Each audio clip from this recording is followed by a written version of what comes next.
Estimados maestros, sean todos bienvenidos a esta cuarta sesión con el tema La variación del estímulo y formulación de preguntas como estrategias para mejorar la enseñanza. Este tema se ubica en la asignatura Habilidades Docentes del primer semestre de la Maestría en Educación que ustedes están cursando en el Instituto David Alfaro Siqueiros. Una servidora, doctora Alma Guadalupe Góngora Magaña, los guiará en el desarrollo de esta asignatura. Para esto, la presentación está organizada en dos apartados. En el primer apartado se especifican los principales conceptos del tema y en el segundo apartado se da a conocer la actividad que integra los conocimientos adquiridos en este tema. Sin más preámbulo, comenzamos.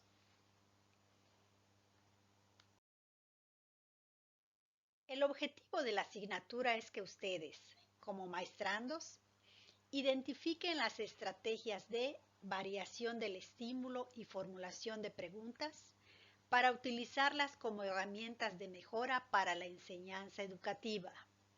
Es decir, vamos a trabajar dos temas, la variación del estímulo y la formulación de preguntas.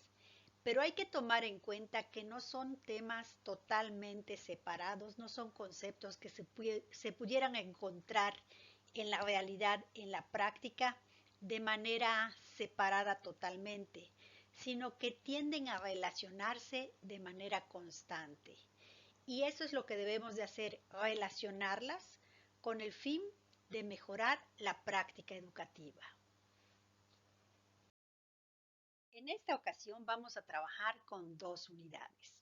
La unidad 6, la habilidad para variación del estímulo, y la unidad 7, habilidad para la formulación de preguntas.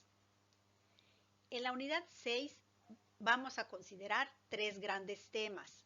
El primero, ¿en qué consiste la habilidad de variación del estímulo? El segundo, variación del estímulo por medio de una técnica verbal y o no verbal o por medio de un canal sensorial. Y el tercero, conductas y demostración de la habilidad de variación del estímulo. En la unidad 7 también tenemos tres grandes temas. El primero, ¿en qué consiste la habilidad para la formulación de preguntas? El segundo, tipos de preguntas y su utilidad al inicio, durante y al final de la clase. Y el tercero, conductas y demostración de la habilidad para la formulación de preguntas. La variación del estímulo constituye esa habilidad que deben desarrollar los docentes para variar los estímulos en las actividades didácticas. Esto se hace con el fin de retener la atención de los alumnos y enfocarlo hacia el aprendizaje, hacia las actividades que se están desarrollando. Para esto, generalmente los maestros utilizan tanto técnicas verbales como no verbales.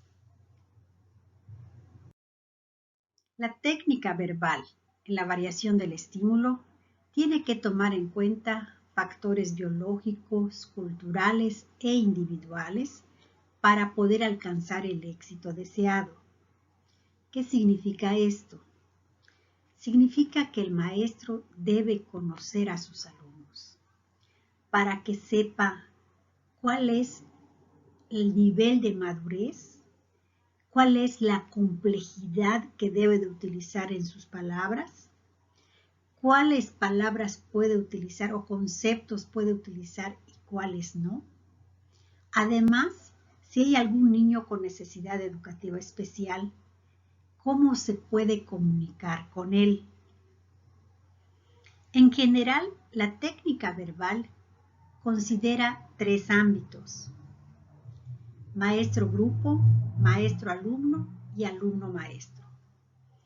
Para el primer caso, es cuando el maestro expone su clase frente a todo el grupo y cuando hace preguntas, no hace preguntas de manera particular, sino que las hace de manera general.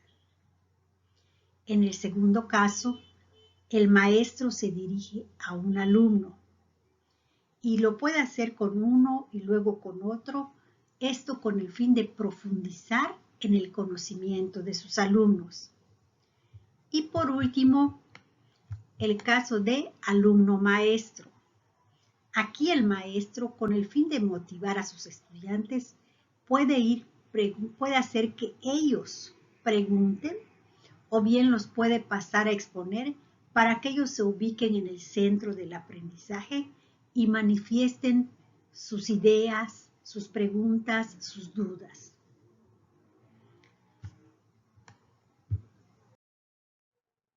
En la técnica no verbal de variación del estímulo, se consideran 4 aspectos: desplazamientos, gesticulaciones, enfoque, pausas y silencios. En el primer caso, desplazamientos, se considera que el docente no debe de permanecer en un solo lugar, sino que debe desplazarse por todo el salón.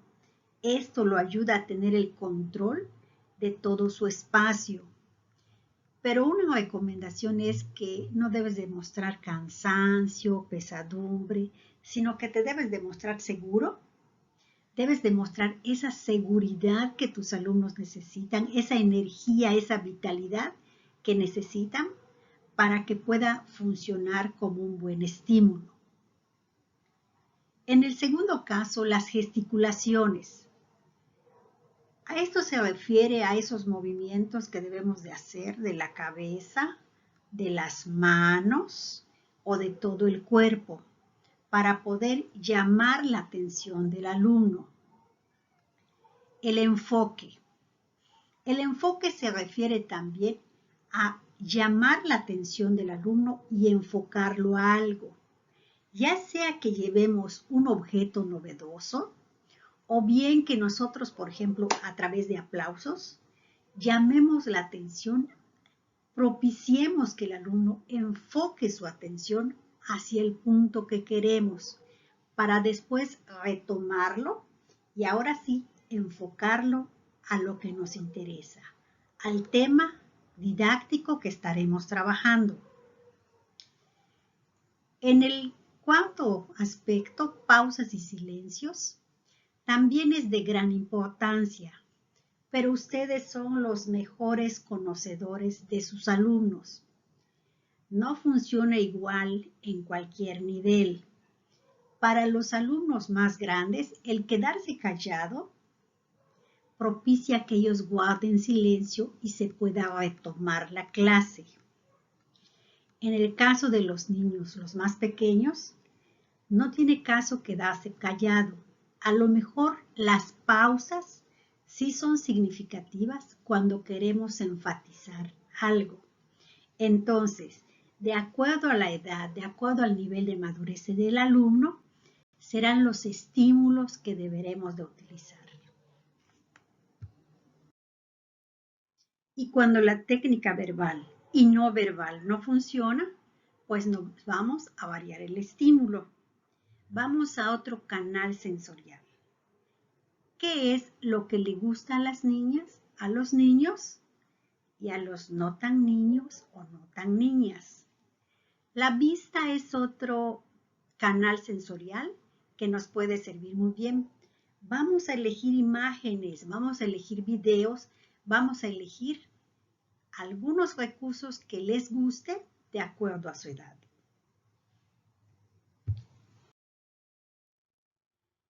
¿Y cuándo podemos saber que se tiene la habilidad de variar el estímulo? Esto es cuando los recursos que utiliza el docente tienen 3 cualidades. Llaman la atención, son novedosos y son relevantes. ¿Qué significa esto? Que tienen que ser atractivos, que tienen que gustarle a los niños y que tienen que ser útiles para lo que estamos trabajando, para el tema o la actividad que pretendemos desarrollar. Pasamos ahora a la unidad 7, que se relaciona con las preguntas. ¿Y qué significa preguntar en la docencia? Charles de Garmo nos responde: preguntar bien es enseñar bien. Más que dar respuestas a los estudiantes, el foco es formular preguntas. Y esto es muy congruente, sobre todo en esta época donde se puede acceder con mucha facilidad a través de Internet a muchos conceptos que se producen o se han producido a lo largo de la historia. En la actualidad, las preguntas son más importantes que los datos. Hay mucha información. Lo importante es que se puedan formular buenas preguntas para llegar a buenos resultados. ¿En qué consiste la formulación de preguntas? Se puede decir que la formulación de preguntas en la clase constituye una de las habilidades más representativas de la acción docente, sobre todo en dos aspectos. Primero, el tipo de preguntas que el profesor plantea determina el proceso mental que el alumno deberá desarrollar para dar respuesta. Si hacemos preguntas sencillas, el proceso mental será sencillo, a lo mejor una simple memorización. Si hacemos preguntas complejas, el proceso mental puede ser de orden superior. En el segundo aspecto, el modo de preguntar indica los límites de libertad que los alumnos tendrán en sus respuestas. Si hacemos una pregunta cerrada, tendremos respuestas limitadas, respuestas cerradas. Si hacemos preguntas abiertas, tendremos mayor información y los alumnos tendrán mayores posibilidades de investigar y de aprender.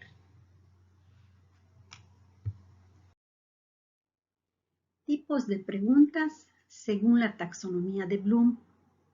Según esta taxonomía, existen 7 niveles diferentes de complejidad para las preguntas. En el primer caso tenemos las más sencillas, las memorísticas, aquellas en las que el estudiante simplemente tiene que recordar o conocer la información. Por ejemplo, cuando le preguntamos, ¿cuáles son los números que solo tienen 2 divisores? Él solo tiene que recordar esa información. Preguntas de traducción. Aquí lo que tiene que hacer el estudiante es cambiar la información recibida a otra forma de comunicación o lenguaje. Por ejemplo, ¿cómo puedo decir esto en lenguaje algebraico? El siguiente nivel es de interpretación.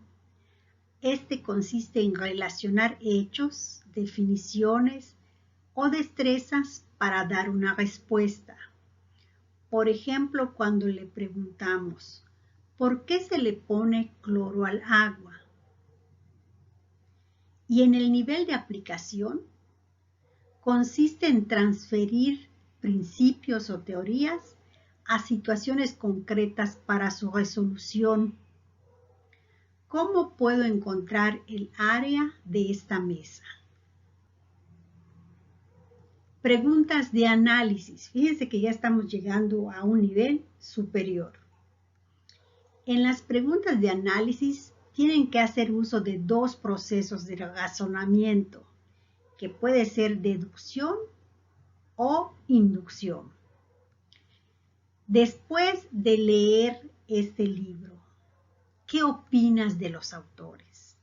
Fíjense que es una pregunta muy abierta y que le da la oportunidad de retomar todo lo que ya leyó. En el nivel de síntesis, se trata de que el alumno sea capaz de crear pensamientos originales o imaginativos. Por ejemplo, cuando le preguntamos, ¿cuántos triángulos podemos sacar en esta figura? Tiene que usar su imaginación. Y por último, la evaluación. Se trata de hacer juicios de acuerdo con unos criterios que se le van a dar. Por ejemplo, si utilizamos distintas unidades de medición, ¿creen ustedes que podamos tener la misma medida en área?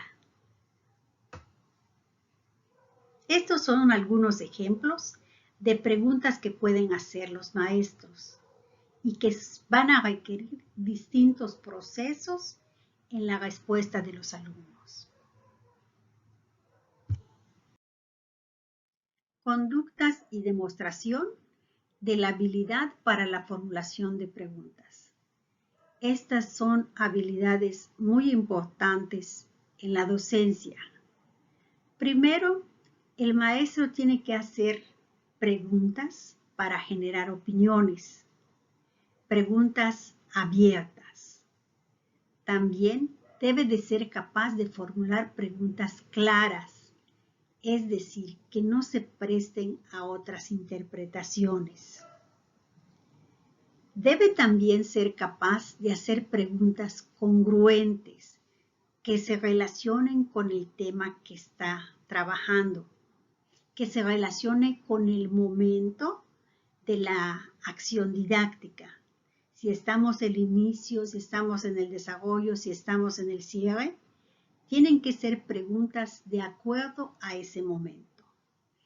Pero además, en esa habilidad del maestro debe de ser receptivo, es decir, tiene que retomar las preguntas, aunque no sean las correctas, y enfocarlas hacia donde deben de ir dirigidas. Debe de procurar siempre que el alumno no se sienta mal al responder o al preguntar en determinado momento. También debe de realizar las preguntas necesarias hasta que se logre comprender el tema. Tiene que preguntar y volver a preguntar para que se pueda profundizar en el conocimiento.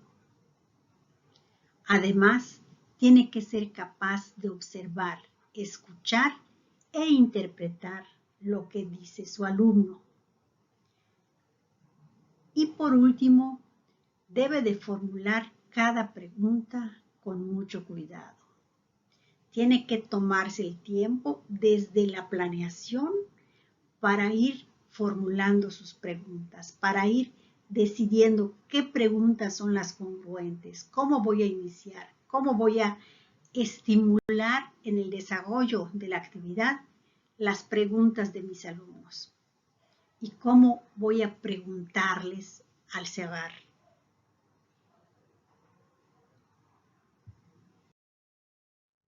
Hasta aquí llegamos al segundo apartado de la exposición. Se trata de la actividad, en este caso de un escrito reflexivo. Lo que van a hacer es que de manera individual van a elaborar un escrito tomando como base las reflexiones construidas de acuerdo a los conceptos analizados en este vídeo. Después van a ampliar con otra bibliografía, con la bibliografía que consideren más pertinente para responder a estas tres preguntas. Primero, ¿qué fue lo que descubriste en torno a las dos habilidades analizadas? Segundo, ¿cuáles son los aspectos que necesitas desarrollar? Y por último, ¿cuáles son los motivos que te llevan a pensar en la importancia de las habilidades docentes? Y bien, pues eso es todo. Me dio muchísimo gusto saludarlos. Espero verlos pronto.